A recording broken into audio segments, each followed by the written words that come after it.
여러분 혹시 영화나 드라마 중에 시간 여행을 소재로 한 드라마나 영화를 보신 적 있나요? 여러분 그런 영화나 드라마 혹시 좋아하시나요? 아마 이 영화가 시간 여행을 주제로 한 그런 영상물의 시작이었지 않았을까 하는 생각이 드는데요. 백투더 퓨처라는 영화. 예, 그 영화를 보면서 어린 시절에 미래에 어떤 세상이 펼쳐질까? 예, 그게 궁금해서 미래로의 시간 여행에 대한 상상의 나래를 펼쳐본 적이 있습니다. 그런데 세월이 흐르면서 이제는 미래로의 시간 여행 같은 거는 좀 상상을 안 하는 것 같아요. 이제는 과거 어느 시점으로 내가 시간 여행을 한다면 이런 생각을 좀 더 많이 하는 것 같습니다. 여러분도 그러시죠? 예, 그래서 과거 어느 시점으로 가면 내가 이렇게 한번 해볼 텐데, 다른 선택을 좀 해볼 텐데, 예, 그런 생각을 해보는 것 같습니다. 저는 과거에 그 결혼하기 전 시점으로 가면은 더 잘해줘야 되겠다. 다른 사람을 선택하는 게 아니라 더 잘해줘야 되겠다 이런 생각을 하곤 합니다.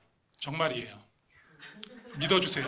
언젠가 제가 제자훈련반을 인도하면서 훈련생들에게 그런 질문을 한 적이 있거든요. 과거의 어느 시점으로 갈 수 있다면 언제 어디로 가고 싶은지 한번 이야기해 보십시오. 이렇게 나눈 적이 있는데 막 이런저런 이야기를 나누고 또 그 중에 몇 분은 제자훈련 중이라 그랬는지 아주 이렇게 신실하셔가지고 성경에 기록된 어떤 곳으로 성경의 그 사건의 현장으로 가봤으면 좋겠다 얘기하는 분도 몇 분 계셨어요.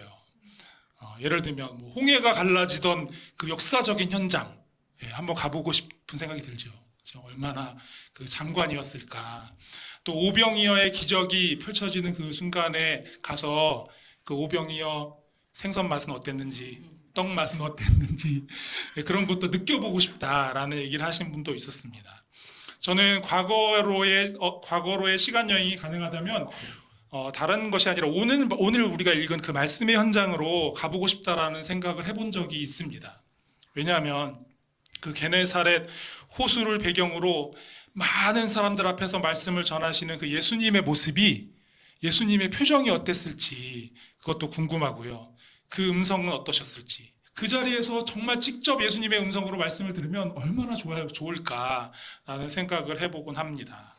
기회가 된다면 주님을 만난 베드로의 심정이 어땠는지도 한번 물어보고 싶고, 그리고 주님의 말씀도 더 따라다니면서 더 듣고 싶고 그런 생각을 했습니다. 오늘 말씀을 나누는 이 시간이 여러분들도 마치 그곳에 이 말씀의 현장에 다녀온 듯이 제자들과 예수님을 만나는 그러한 은혜의 시간이 되시기를 바랍니다. 이미 놀라운 말씀과 이적으로 갈릴리 지역의 여러 사람들에게 알려진 예수님께서 게네사렛 호숫가에 계시다라는 이 소식을 듣고 정말 많은 사람들이 말 그대로 몰려와서 예수님 앞에 언제 예수님이 우리에게 말씀을 전해 주실까 그렇게 기다리고 있었습니다. 그들 중에 어떤 사람들은 말씀 끝나고 예수님에게 나 아픈 곳을 좀 치유받아야지 라는 그런 사람들도 있었을 것이고요. 더 가까이 가서 예수님 모습을 보고 예수님 음성을 제대로 들어보고 싶다, 말씀을 들어보고 싶다 이런 사람들도 있었습니다. 예수님은 호숫가에 있는 베드로에게 한 척의 배를 빌려 올라타시고 육지에서 그 배를 조금 떼어달라라고 요청을 하셨어요. 왜냐하면 너무 많은 사람들이 예수님께 더 가까이 가겠다고 몰려드니까 그대로 있다가 아무것도 할 수 없는 그런 상황이었거든요. 그래서 그 배 한 척이 강단이 되었고 게네사렛 호숫가는 순식간에 거대한 예배의 현장이 되었습니다. 예수님의 음성이 그들에게 어떻게 다 전달되었을지 이것도 좀 궁금해지죠. 갈릴리 지역을 연구한 그 학자들에 의하면 아침이 되면 이 호수 쪽에서 육지로 바람이 분대요. 그렇겠죠, 그렇죠? 땅이 먼저 이렇게 뜨거워지니까 햇빛을 받고 그러면 이 바람의 흐름이 그렇게 되는 겁니다. 호수에서 육지로 시원한 바람이 불어오기 때문에 아마도 배에 오르신 예수님의 목소리가 바람을 타고 그들에게 잘 전달되었을 것이다 라고 그렇게 얘기합니다. 정말 그랬을 것 같아요. 말씀을 사모하는 여러분들은 아마도 예수님께서 도대체 이 게네사렛 호숫가에서 무슨 말씀을 하셨을까? 그 설교 제목은, 그 내용은 무엇이었을까? 이게 더 궁금하실 것 같은데요. 오늘 누가복음 5장의 기록은 예수님께서 무슨 말씀을 하셨는지 그 내용보다 그 말씀이 어디에서 전해졌는지 그 장소를 조금 더 중요하게 상세하게 다루고 있습니다. 밤을 꼬박 새우면서 물고기를 잡느라 수고한 베드로에게 호숫가의 아침은 밤 동안에 물고기 잡는 그 일을 다 마무리하고 배와 그물을 정리한 뒤에 이제는 돌아가서 쉬어야 할 시간입니다. 얼마나 피곤하겠습니까? 그러나 베드로는 지금 그냥 집으로 돌아갈 수가 없었습니다. 자신의 배를 예수님에게 내어드렸기 때문이죠. 배에 올라서 말씀하시는 예수님 앞에서 가장 가까이에서 예수님의 말씀을 듣고 싶어서 들었을 수도 있겠지만 사실은 들을 수밖에 없는 그런 상황이 되었던 겁니다. 여러분, 우리가 잘 알고 있는 것처럼 이날 베드로는 예수님의 만나고 예수님의 부르심에 응답해서 예수님의 제자가 되죠. 예수님께서 그날 하신 말씀이 무엇인지 우리는 알 수 없습니다. 정보가 없습니다. 그러나 분명한 것은 베드로가 예수님의 부르심에 따라 그분의 제자가 될 수 있었던 것은 그날 그 말씀을 들었기 때문입니다.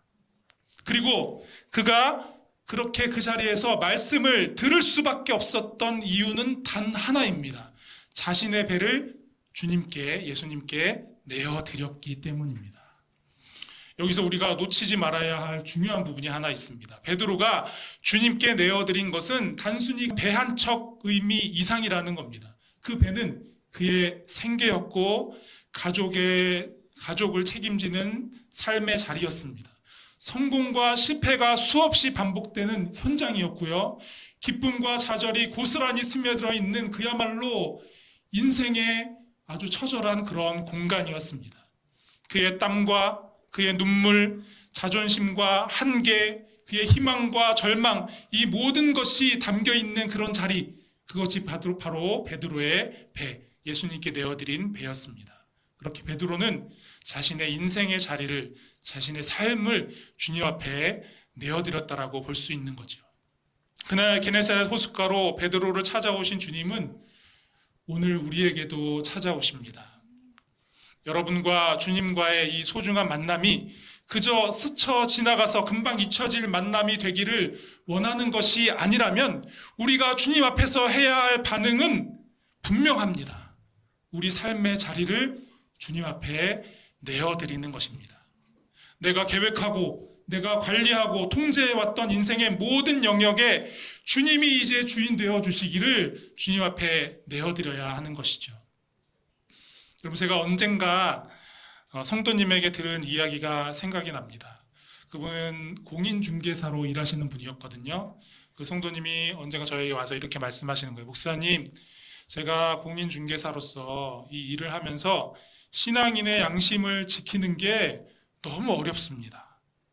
조금만 눈 감으면 좀 더 벌 수 있고, 그분이 고객이 잘 모르는 것 같으면 시세를 살짝 이렇게 올려서 뭐 이렇게 얘기하기도 하고, 그렇게 하면 내가 수입이 좀 더 생길 수도 있고, 조금만 말을 아끼면 거래가 성사되는데 또 분명히 나중에 드러날 사실을 얘기하지 않을 수도 없고, 이런 고민들이 있어서 그러다 보니 손해 당하는 일도 생기고, 가끔은 내가 신앙인으로서 정직하게 살려다가 내 생업에 좀 이렇게 피해를 많이 보는 것이 아닌가, 나는 어리석은 미련한 삶을 살고 있는 것이 아닌가라는 생각이 들기도 합니다.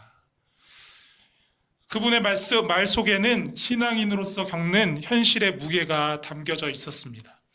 삶의 자리를 주님께 온전히 내어드린다는 것은 교회 안에서는 우리가 언제든지 할 수 있는 그런 고백일 수 있겠지만, 우리 삶의 현장에서는 정말 매번 쉽지 않은 결단을 해야 하는 그러한 일이 되기도 합니다. 여러분, 베드로가 게네사렛 호숫가의 수많은 어부들 사이에 기억도 못할 그런 사라져버릴 이름이 되지 않고 주님의 제자로 하나님 나라 복음의 일꾼으로 새로운 인생을 살아가게 된 것은 자신의 배를 주님께 내어드렸기 때문입니다. 자신의 인생을 주님 앞에 맡겨드리고 의탁했기 때문입니다. 그가 그런 결단을 하는 것, 우리 조금 전에 나눈 그 성도님의 고백처럼 자신의 삶을 주님께 드린다는 것 결코 쉬운 일이 아니었을 겁니다. 내가 이 일을 해야 우리 가족들이 살아갈 텐데, 또 함께 일하던 사람들에게 피해가 가면 안 될 텐데, 여러 가지 복잡한 생각들이 있을 수 있었습니다. 하지만 그런 것을 다 접고 자신의 인생을 주님께 내어드린 베드로, 그가 주님의 제자가 되어 주님의 귀한 뜻을 이루어가는 삶을 이후로 이어갈 수 있었던 거죠. 사랑하는 여러분, 여러분의 직장, 여러분의 가정, 자녀 문제와 경제적 현실과 오랜 고민 모두 주님 앞에 다 내어드리는 시간이 되시기를 바랍니다. 그 자리가 실수와 실패와 절망으로 채워져 있어도 괜찮습니다. 아니, 그럴수록 더 주님께 여러분의 삶을 내어드려야 합니다. 주님께서 여러분의 배에 오르시면 그곳이 말씀이 역사하는 자리, 회복이 일어나는 자리, 은혜가 솟아나 흘러가는 그런 자리로 변화될 것이 분명하기 때문입니다. 베드로가 예수님의 부르심에 순종하고 또 응답하고 제자로 세워질 수 있었던 것은 이렇게 그의 삶의 자리, 자신의 배를 주님 앞에 올려드렸기 때문인데요. 단지 그 장소의 특별함 때문만은 아니었습니다. 주님을 만난 그날 아침은 베드로에게 아주 특별한 시간이었습니다. 지난밤 베드로는 게네사렛 호숫가에서 물고기를 잡기 위해 정말 밤이 새도록 열심히 일했습니다. 시간을 때우기 위해서 그냥 마음 없는 그런 그물질을 그냥 하는 척만 한 게 아니었습니다. 어부로서의 오랜 경험과 지식을 총동원해서 최선을 다해 밤새도록 일한 것이죠. 그럼에도 결과는 빈 배였습니다. 단 한 마리의 물고기도 얻을 수 없었습니다. 설명도 이해도 할 수 없는 실패, 그저 연약한 한 인간으로서의 한계가 드러나버린 그런 실패의 현장이 되고 만 것이죠. 그런데 바로 그때 주님께서 베드로에게 찾아오신 겁니다. 여러분, 성경을 보면 이런 자리가 하나님께서 찾아오는 자리임을 자주 보여줍니다. 예로 들 수 있는 사람이 한두 사람이 아닙니다. 그 누구보다 하나님의 복을 더 많이 누리며 살고 싶었던 여러분 야곱이라는 사람 기억하시죠? 야곱은 나름 꾀를 내어서 자기 형에게서 장자권을 빼앗으려는 그런 시도를 하고 그 뜻을 이뤘습니다. 또 아버지와 형을 속이고 결과적으로 장자의 축복을 끝내 받아내기도 했습니다. 그러나 결국 그 일 때문에 형 에서에게 쫓기는 도망자의 신세가 되어서 어두운 밤길 어딘지도 모르는 곳에서 그냥 잡히는 대로 돌을 베고 쓰러져 누워 잠을 청할 수밖에 없었습니다. 무슨 생각을 했을까요? 내 인생이 어쩌다 이렇게 됐을까? 어디부터 잘못된 것일까? 그는 철저히 자신의 한계와 무능의 벽 앞에 막혀버린 그런 인생의 경험을 하게 된 겁니다. 바로 그때 그에게 하나님께서 다가오셨습니다. 그리고 너를 지키고 너와 함께 있어 내가 떠나지 않을 것이다 라는 이 귀한 약속의 말씀을 야곱에게 주셨습니다. 여러분, 배 위에서 우리에게 말씀을 다 전하신 후에 베드로에게 가까이 다가와 말씀하시는 주님의 모습을 한번 그려보십시오. 말씀 4절인데요. 한번 같이 읽어보겠습니다. 말씀을 마치시고 시몬에게 이르시되 깊은 데로 가서 그물을 내려 고기를 잡으라. 아멘. 여러분, 게네사렛 호수 한번 어떤 곳인지 상상해 보셨나요? 저도 한번 상상해 봤는데요. 이런 곳이지 않을까 상상해 보고 그 다음에 게네사렛 호수가 정말 실제로 어떤 곳인지 한번 찾아봤는데 저의 상상하고는 너무나 다르더라고요. 예, 사진에 보시는 것처럼 게네사렛 호수는 그냥 우리가 생각하는 그런 작은 호수가 아니에요. 가까이 있는 백운 호수 뭐 이런 거 생각하시면 안 됩니다. 남북의 길이가 21km, 동서의 길이는 최대 13km, 그래서 면적이 166제곱킬로미터. 이렇게 하니까 가늠이 안 되실 수 있는데 과천 면적의 4.6배에 해당되는 면적입니다. 이거 엄청나죠. 이거 진짜 이거 호수인가 바다인가 헷갈릴 정도의 그런 정도입니다. 때때로 이곳에 높은 파도가 일기도 해서 다른 성경의 다른 곳에는 디베랴 바다, 갈릴리 바다라고 이렇게 바다라고 불려지기도 했습니다. 그러니 오랜 세월 그곳을 일터로 삼은 어부들도 이 게네사렛 호수, 이 디베랴 바다를 다 파악할 수 있을까요? 네, 그러기 힘들 겁니다. 그런데 그런 게네사렛 호수에서 물고기 잡는 방법에 대해서 어디 가서 물고기를 잡아야 되는지 지금 목수 출신의 예수라는 청년이 베드로에게 어디 가서 물고기를 잡아라 이렇게 훈수를 두고 있는 거예요. 신뢰하기 힘든 말로 들릴 수밖에 없습니다. 게다가 예수님께서 하신 말씀의 그 원어의 뉘앙스를 잘 살펴보면요, 더 이해하기가 힘든데요. 주님께서 이렇게 말씀하신 거거든요. 물고기를 잡으려면 깊은 데로 가서 그물을 내려라. 상당히 좀 카리스마 있지 않습니까? 물고기 잡고 싶어? 저 깊은 데 가서 그물 내려. 이런 느낌의 뉘앙스로 말씀을 하신 겁니다. 상당히 단호한 뉘앙스로 말씀하셨지만 사실 웬만한 어부라면 아니 저분이 내가 여기서 이 게네사렛 호숫가에서 어부의 일을 한 지가 얼만데 저분이 도대체 이곳에 대해서 뭘 안다고 저런 말씀을 하시는 걸까? 그냥 하는 얘기일 거야. 그리고 왜 저런 말씀을 하는 걸까? 의아하게 생각할 만한 그런 말씀입니다. 게다가 베드로 일행은 이미 밤새도록 작업하는데 사용했던 그 그물을 다 정리해 놓은 상태였기 때문에 매우 극도로 피곤한 상태였습니다. 또한 이미 날이 밝아서 물속이 훤히 다 들여다 보이는 이 상황에서는 그물을 내려도 물고기들이 이렇게 피해갈 수 있기 때문에 그물질을 하기에 적절한 시간이 아니었습니다. 그런데 베드로의 반응을 보십시오. 놀랍게도 그 말씀에 순종으로 응답합니다. 5절 말씀 보세요. 제가 읽어보겠습니다.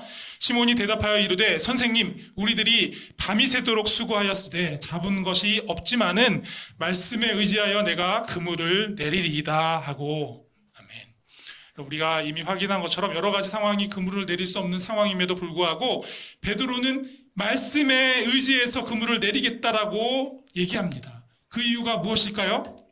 사실 오는 말씀만 읽으면 왜 그렇게 반응할까 이해가 안 될 수도 있는데 베드로가 이렇게 반응한 것은 예수님의 말씀의 권위 때문입니다. 여러분 누가복음의 기록이 시간대로 기록된 것이라고 그렇게 본다면 베드로는 이미 예수님께서 자신의 장모의 열병을 고쳐주신 사건을 경험한 겁니다. 또한 예수님께서 배 위에서 전하신 말씀을 듣고 난 이유이기 때문에 그 놀라운 말씀, 어느 종교 지도자들에게서 들을 수 없었던 그 놀라운 말씀의 능력을 이미 듣고 경험한 상태였습니다. 그렇게 예수님의 말씀에 능력이 있음을 체험한 베드로는 깊은 곳에 그물을 내려서 물고기 잡으라는 그 말씀이 전혀 이해되지 않았지만 그 말씀에 순종하기로 마음을 먹은 겁니다. 그렇게 마음 먹은 이유가 있죠. 아무리 애를 쓰고 온 힘을 다해 수고해도 주님의 말씀 없이 자신의 인생은 빈 배일 수밖에 없다라는 사실을 절실히 그날 밤에, 그날 아침에 깨달았기 때문입니다. 여러분 어떠십니까? 우리는 치열한 경쟁 사회 속에서 쉽게 피하기 힘든 실패와 절망 가운데 처할 때가 있습니다. 애쓰고 수고하지만 진학, 취업, 사업 등 인생의 여러 가지 영역에서 우리는 때로 빈 배에 앉아서 낙심하곤 합니다. 주님은 바로 거기에 그런 우리에게 찾아오시는 분입니다. 여러분 주님의 말씀에 순종의 깊은 곳에 그물을 내렸을 때 어떤 일이 일어납니까? 상상도 못한 놀라운 일이 일어나죠. 그물이 찢어질 정도로 많은 물고기가 잡혔고요. 물고기를 가득 채운 그 두 척의 배는 가라앉을 지경이었습니다. 어쩌면 대다수의 사람들은 자신이 원하는 것을 얻을 수 있는 그 능력이 자신에겐 없지만 그 능력이 예수님께 있다라는 사실에 눈이 번쩍 뜨일지 모르겠습니다. 주님께 가서 다른 어부들도 주님 저는 어디다가 그물을 내릴까요? 저는 어디에 투자를 해야 할까요? 저는 어느 직업을 가져야 앞으로 미래가 전망이 있을까요? 이렇게 묻고 싶은 사람들이 많았을지 모르겠습니다. 그만큼 우리가 살아가는 이 세상 경제 논리에 집중이 되어 있는 거죠. 그런데 베드로는 그렇게 반응하지 않았습니다. 예수님 말씀을 듣고 나니까 물고기가 많이 잡히네. 다음에도 예수님이 말씀 전하신 곳을 따라다니면서 그물을 내려야 되겠다. 이렇게 많은 물고기를 잡았으니 내다 팔면 2달은 씌워도 되겠구나. 이런 생각을 하지 않았다라는 겁니다. 배에 가득한 물고기를 보지 않고 물고기들을 명하여 그물에 걸리게 하신 주님을 바라보았습니다. 그는 배에서 내리자마자 주님 앞에 무릎 꿇고 엎드렸습니다. 그리고 고백합니다. 주님, 저에게서 떠나 주십시오. 저는 죄인입니다.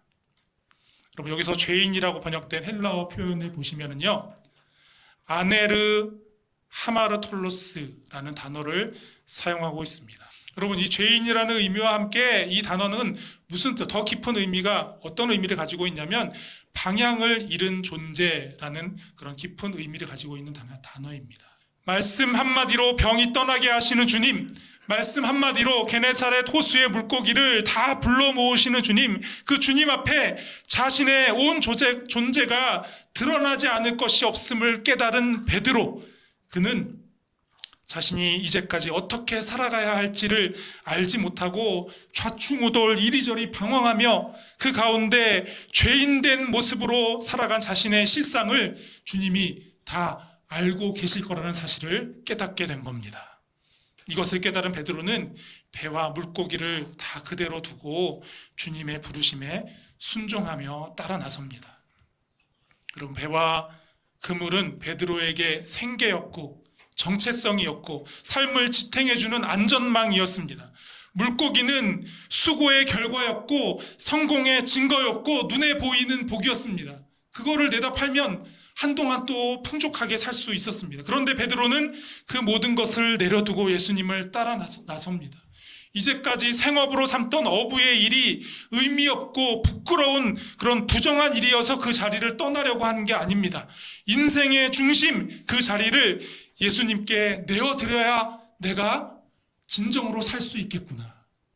어디로 가야 할지 모르는 이 방황하는 인생이 주님께 내어드려야, 주님께 맡겨드려야 그 방향을 잡고 올바로 살아갈 수 있겠구나. 이런 생각을 했기에, 이런 결론에 이르렀기에 주님을 따라 나선 겁니다. 베드로는 예수님을 통해 다음에도 더 많은 물고기 얻으려 하지 않았습니다. 예수님을 좀 더 나은 삶의 수단으로 삼으려 하지 않았습니다. 그런 마음은 조금도 없었습니다. 주님, 그분 자체를 인생의 목적으로 삼게 된 것입니다. 그대로 둔다면 세상 사람들과 다를 바 없이 방황하는 인생을 살아갈 수도 있는 우리에게 오늘 주님께서 찾아오셨습니다. 주님이 우리에게 찾아오신 이유는 무엇일까요? 배 두 척에 가득 실은 물고기를 선물로 주시기 위해서 우리에게 오신 게 아닙니다. 더 깊은 부르심으로 나아가게 하시기 위해서 우리에게 찾아와 말씀하시는 겁니다.